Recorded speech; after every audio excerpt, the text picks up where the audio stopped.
مشہور برطانوی ریپر کی قبول اسلام کی دلچسپ کہانی۔ برطانیہ کے مشہور لی ساؤتھ نے اسلام قبول کرنے کے بعد اپنا نام بدل کر اسماعیل رکھ لیا تھا۔ 1973 میں لندن میں مسیح خاندان میں جنم لینے والے لی ساؤتھ کا ہپ ہاپ موسیقی سے تعارف چھوٹی سی عمر میں ہو گیا تھا، جب وہ جنوبی کلبن ہائی اسکول میں تعلیم حاصل کر رہے تھے۔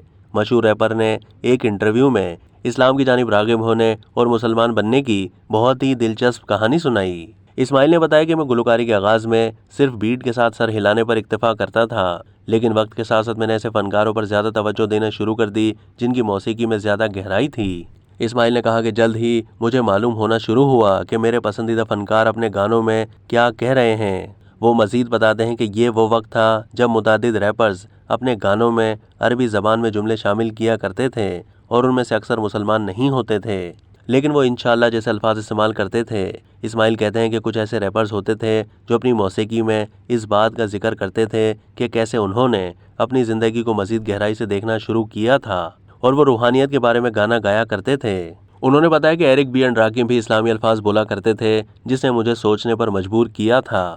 اسماعیل کے مطابق ان کے لیے اگلا سب سے اہم لمحہ وہ تھا جب انہیں وسطی لندن میں اسپیکرز کارنر کی ایک تقریب میں مدعو کیا گیا۔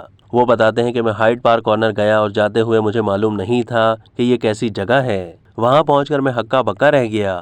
وہاں مجھے مسیحی، مسلمان، یہودی، سوشلسٹ، ایگنوسٹک افراد ایک دوسرے سے بحث کرتے دکھائی دیے اور میں نے سوچا کہ یہ جگہ تو بہترین ہے۔ انہوں نے بتایا کہ وہاں پر میری ایک اور مقرر سے بھی ملاقات ہوئی جن کا نام محمد خواجہ تھا۔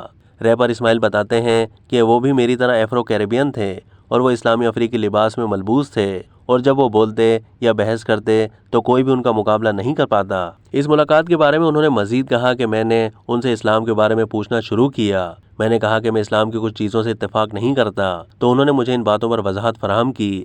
اسماعیل کے مطابق 6 مہینے بعد انہیں ان کے ایک دوست کی کال آئی جس نے انہیں مسجد آنے کی دعوت دی۔ وہاں ان کی ملاقات دوبارہ محمد خواجہ سے ہوئی۔ وہ بتاتے ہیں کہ میں نے ان سے کہا کہ میں آپ سے اسلام کے بارے میں مزید بات کرنا چاہتا ہوں، اور یوں میں نے مزید سیکھنا اور پڑھنا شروع کر دیا اور پھر آخرکار اسلام قبول کرنے کا فیصلہ کر لیا۔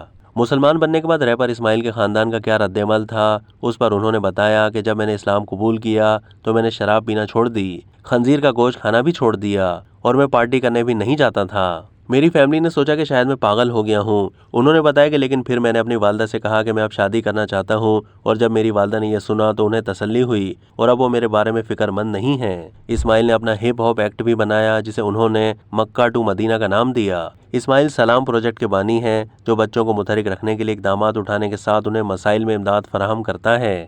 خیال رہے مشہور امریکن ریپر کیو ٹپ نے بھی سن 1990 کی دہائی میں اسلام قبول کیا تھا۔ ان کا اصل نام جوناتھن ولیم ڈیوس تھا۔ مسلمان بننے کے بعد انہوں نے اپنا نام کمال ابن جان فرید رکھ لیا تھا۔ اب تک کے لیے اتنا ہی۔ مزید معلومات کے لیے ڈیلی جنگ کے یوٹیوب چینل کو سبسکرائب کیجیے۔